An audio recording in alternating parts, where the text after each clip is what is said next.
नमस्कार साथियों। स्वागत है आपके अपने YouTube channel Sanskrit education hub में।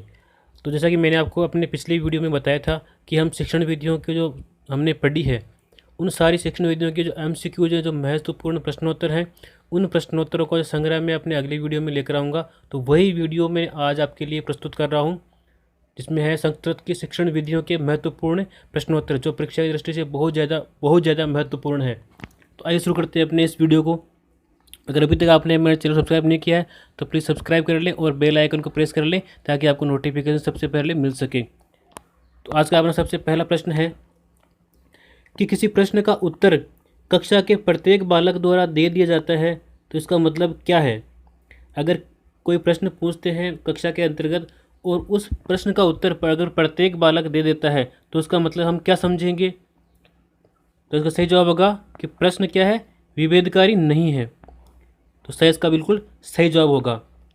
अपना अगला प्रश्न है, व्याकरण शिक्षण का सबसे अच्छा स्रोत क्या है। समाचार पत्र, पाठ्य पुस्तक, शिक्षक या फिर भाषा प्रयोगशाला। देखिए, व्याकरण शिक्षण का सबसे जो अच्छा स्रोत माना जाता है वो है पाठ्य पुस्तक। तो अपना विकल्प नंबर ब बिल्कुल सही होगा। बढ़ते हैं अपने अगले प्रश्न की ओर।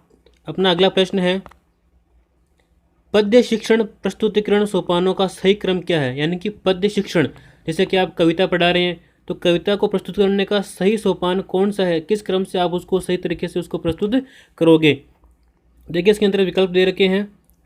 पहला विकल्प है भाषाई अनुशीलन, भावानुभूति, आदर्श वाचन, अनुकरण वाचन, या पांचवा है सौंदर्य अनुभूति। तो सबसे पहले और सबसे अंत में किस सोपान को अपन रखेंगे। देखिए, सबसे पहले अपन रखेंगे आदर्श वाचन को। शिक्षक पहले आदर्श वाचन करता है, उसके बाद में विद्यार्थी अनुकरण वाचन करते हैं। तो 3, 4 और उसके बाद में आती है भाषाई अनुशीलन, फिर उसके बाद में है भावों की अनुभूति और सबसे अंत में अपने आता है सौंदर्य अनुभूति। यानी कि 3, 4, 1, 2, 5। तो ये अपने आता है विकल्प नंबर ब के अंदर। तो विकल्प नंबर ब अपना बिल्कुल सही हो जाएगा। अगला अपना प्रश्न है, भाषा प्रयोगशाला के प्रवर्तक, भाषा प्रयोगशाला जो अपनी विधि है उस विधि के प्रवर्तक माने जाते हैं।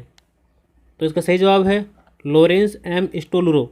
लॉरेंस एम स्टोलरो को भाषा प्रयोगशाला विधि का प्रवर्तक या जनक माना जाता है। अगला अपना प्रश्न है, निम्न में से सीजे डॉडसन द्वारा प्रतिपादित विधि है। यानी कि सीजे डॉडसन ने किस विधि का प्रतिपादन किया है। तो इसका सही जवाब होगा द्विभाषी पद्धति। यानी कि द्विभाषी पद्धति का प्रवर्तन किया है, किसने किया है प्रतिपादित, सीजे डॉडसन ने। अगला अपना प्रश्न है, एक बालक शब्द पर शिरोरेखा नहीं खींचता है, इस दोष को दूर करने के लिए आप क्या करेंगे। यानी कोई बालक है वो शब्द के ऊपर शिरोरेखा नहीं खींचता है, तो इसका दोष को सही करने के लिए आप क्या प्रयास करेंगे। अपने पास विकल्प है, कक्षा में लिखित अभ्यास, लिखित गृह कार्य, श्यामपट्ट पर अभ्यास या फिर श्रुतलेख लिखवाना। तो इसका सही जवाब होगा श्यामपट्ट पर अभ्यास। अगर वो शिरोरेखा नहीं खींचता है तो उसको श्यामपट्ट के ऊपर अभ्यास करवाएंगे शिरोरेखा खींचने का। अगला अपना प्रश्न आता है, भाषा शिक्षण का सही मनोवैज्ञानिक क्रम कौन सा है। तो इसका सही जवाब होगा श्रवण, वदन, पठन और लेखन। सबसे पहले सुनना सीखता है, उसके बाद बोलना, फिर पढ़ना, फिर लिखना। इसको आप ट्रिक के माध्यम से आप याद कर सकते हो, जैसे कि श्र व प ले, श्र व प ले, श्रवण, वदन, पठन और लेखन। यह है 4 मनोवैज्ञानिक क्रम। अगले अपना प्रश्न आता है, निम्न में से सकारात्मक मौखिक प्रबलन है, सकारात्मक और मौखिक प्रबलन कौन सा है। तो इसका सही जवाब होगा आप ठीक कह रहे हैं। आप ठीक कह रहे हैं क्या होगा, सकारात्मक मौखिक पुनर्बलन होगा। अपना अगला प्रश्न है, प्रारंभिक और अंतिम कथनों का प्रयोग होता है। यानी कि प्रारंभिक और अंतिम कथनों का प्रयोग किस कौशल के अंतर्गत अपन करते हैं। तो इसका सही जवाब होगा यानी कि व्याख्या कौशल के अंतर्गत हम प्रारंभिक और अंतिम कथनों का प्रयोग करते हैं। बढ़ते हैं अपने अगले प्रश्न की ओर। अपना अगला प्रश्न है, सूक्ष्म शिक्षण कक्षा के आकार, पाठ की विषय वस्तु, समय तथा शिक्षण की जटिलता को कम करने वाली संक्षिप्तीकृत कक्षा शिक्षण विधि है। उपयुक्त जो परिभाषा है ये किसके द्वारा दी गई है? तो ये जो परिभाषा है वो दी है डी एलेन ने। किसने दी है? डी एलेन ने। साथ ही ये बहुत ही महत्वपूर्ण परिभाषा है और 2 या 3 बार शायद पूछी भी गई है एग्जाम के अंतर्गत, तो इसको आप ध्यान में रखें। अपना अगला प्रश्न है, वाचन के समय हाथ के कोण की सही स्थिति है, यानी पढ़ते समय अपने हाथ के कोण की सही स्थिति क्या होनी चाहिए? तो इसका सही जवाब होगा 135 डिग्री। 135 degree, 135 degrees. अगला प्रश्न है, गृह कार्य दिया जाता है।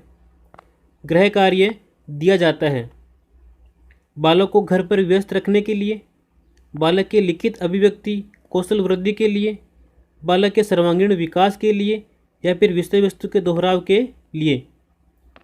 तो इसका सही जवाब होगा विषय वस्तु के दोहराव के लिए। उसको गृह कार्य क्यों देते हैं? ताकि वो विषय वस्तु को वापस घर जाकर के दोहरा सके और अच्छी तरह से उसको समझ सके, आप उसका आत्मीकरण कर सके। अगला प्रश्न है, पर्यवेक्षण अध्ययन विधि की विशेषता है। जो पर्यवेक्षण अध्ययन विधि है उस विधि की क्या विशेषता है? देखिए, इसके अंतर्गत इसमें छात्र सक्रिय रहता है, ये सही है। इसमें छात्रों की रुचि के अनुरूप विषय वस्तु विषय सामग्री दी जाती है, ये भी सही है। इसमें छात्र स्वावलंबी बनना सीखता है, यह भी सही है। इसका मतलब है कि पर्यवेक्षित अध्ययन विधि जो है उसकी सारी विशेषताएं हैं, तो अपना द विकल्प बिल्कुल सही हो जाएगा। द बिल्कुल सही है। अगला प्रश्न है, नाटक पाठ योजना के सोपानों का सही क्रम क्या है? नाटक प्रस्तुत करते हैं तो उस पाठ योजना का सही सोपान क्या है? प्रस्तावना, उद्देश्य कथन, पाठ का विकास, पुनरावृत्ति प्रश्न, मौन वाचन, या फिर गृह कार्य। इनमें से नीचे विकल्प दे रखे हैं, उनमें से छांट के बताइए कि सबसे पहले कौन सा आएगा, क्रम से कौन से आएंगे। तो इसका सही जवाब हो जाएगा अपने ए, यानी कि देखिए सबसे पहले अपने आएगा प्रस्तावना, उसके बाद करेंगे उद्देश्य कथन का प्रस्तुतिकरण, फिर उसके बाद में आएगा पाठ का विकास, फिर पुनरावृत्ति प्रश्न, फिर मौन वाचन और फिर गृह कार्य। इस प्रकार से नाटक पाठ योजना के सोपानों का सही क्रम है। तो विकल्प नंबर ए अपना बिल्कुल सही हो जाएगा। बढ़ते अपने अगले प्रश्न की ओर। तो अपना अगला प्रश्न है, इकाई विधि का उद्देश्य है। इकाई विधि का उद्देश्य क्या है? तो इसका उद्देश्य है शिक्षकों को उद्देश्यनिष्ठ बनाना, यह भी सही है। अपव्यय व अवरोध को रोकना, यह भी सही है। छात्रों को अपनी गति से सीखने के अवसर देना, यह भी सही है। और उपयुक्त सभी, यानी कि इकाई विधि के उद्देश्य ये सभी है, ये सभी इकाई विधि के उद्देश्य हैं। अपना अगला प्रश्न है, गद्य शिक्षण करते समय छात्रों के शब्द भंडार में वृद्धि पाठ योजना के विकास, पाठ योजना के किस सोपान में की जाती है? यानी कि गद्य शिक्षण करते समय छात्रों के शब्द भंडार में वृद्धि पाठ योजना के किस सोपान में की जाती है? उस सोपान का आपको नाम बताना है जिसके अंदर छात्रों के शब्द भंडार में वृद्धि होती है गद्य शिक्षण कराते समय। तो इसका सही जवाब हो जाएगा आत्मीकरण। जो आत्मीकरण सोपान है, किस सोपान के अंतर्गत गद्य शिक्षण कराते समय छात्रों के शब्दों के भंडार में वृद्धि होती है। बढ़ते अपने अगले प्रश्न की ओर। तो अपना अगला प्रश्न है, कामकाजी बालकों के लिए उपयुक्त शिक्षण पद्धति है। जो कामकाजी बालक है, जो कार्य करते, जो मतलब किसी भी कार्य में लगे हुए हैं, तो उनके लिए सबसे उपयुक्त शिक्षण पद्धति कौन सी है? दल शिक्षण पद्धति, दूरस्थ शिक्षा पद्धति, अभिक्रमित अनुदेशन, या फिर औपचारिक शिक्षा पद्धति। तो इसका सही जवाब हो जाएगा अपने दूरस्थ शिक्षा पद्धति। विकल्प नंबर बी अपना सही होगा। साथियों, अभी तक आपने चैनल को सब्सक्राइब नहीं किया है तो प्लीज़ सब्सक्राइब कर ले और अपने साथियों के साथ भी इस वीडियो को शेयर करें। बढ़ते अपने अगले प्रश्न की ओर। अपना अगला प्रश्न है, गद्य जहाँ असमर्थ होता है वहाँ कविता जन्म लेती है, तथा जहाँ कविता विवश एवं लाचार होती है वहाँ गीत आते हैं। यह जो कथन है वह किसका है, किसने ये कथन कहा है। और ये भी जो प्रश्न है वो परीक्षा में कई बार पूछा हुआ प्रश्न है ये। तो ये कथन कहा है नीरज ने। किसने कहा है? नीरज। एक विकल्प नंबर 7 अपना सही हो जाएगा। बढ़ते हैं अपने अगले प्रश्न की ओर। खेल विधि में भाषा की आरंभिक शिक्षा दी जाती है। खेल में भाषा की आरंभिक शिक्षा दी जाती है किस विधि के अंतर्गत? पाठ्यपुस्तक विधि में, साहचर्य विधि में, हर्बर्टीय विधि में, या फिर ध्वनि साम्य विधि में। साथियों देखिए, खेल में जो आरंभिक शिक्षा है वो अपनी दी जाती है साहचर्य विधि के अंतर्गत। किसमें? साहचर्य विधि के अंतर्गत। विकल्प नंबर 2 अपना सही हो जाएगा। बढ़ते अपने अगले प्रश्न की ओर। तो अपना अगला प्रश्न है, कविता शिक्षण का प्रथम व अंतिम सोपान है। कविता शिक्षण का प्रथम और अंतिम सोपान कौन सा है? तो इसने पूछा है कविता यानी कि पद्य शिक्षण। तो पद्य शिक्षण का प्रथम और अंतिम सोपान कौन सा है? अभी हमने ऊपर वाले प्रश्नों में पढ़ा था।